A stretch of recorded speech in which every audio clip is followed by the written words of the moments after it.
චන්තික මෙහෙම දෙයක් කරයි කියලා මං හීනකින්වත් හිතුවේ නැහැ. ලකී අයියේ.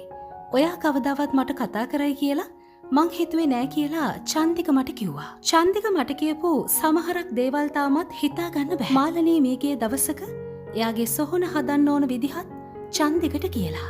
මාලනී ෆොන්සේකා මහත්මියගේ වියෝවත් සමග ඇයව ආදරයෙන් රැකබලාගත් චන්තික ගැන මාලනීගේ හිටපු සැමියා ලකී ඩයස් විසින් මෙලෙස සංවේදීව හෙළිදරව්වක් කර තිබුණා. උපුටා ගැනීමක්. චන්තිකගේ කැපකිරීම ගැන මන් දැනගත්තේ ඇත්තටම මාලනීගේ සමු ගැනීමත් එක්ක.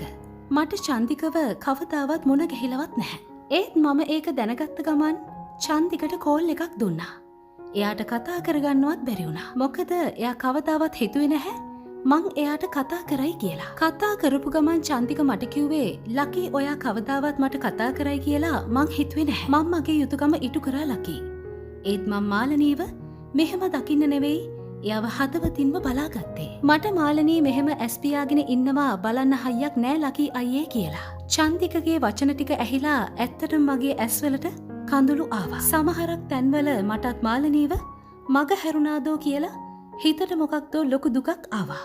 මාලනී මේ ගිය දවසක එයාට ලොකු සොහොන්කොත් හදන්නේ නැතුව එයා ආදරය කරන අය ළඟින්ම එයාගේ සොහොනත් පොඩියට චාම්ව හදන්න කියලා චන්තිකගෙන් ඉල්ලීමක් කරලා තිබුණා.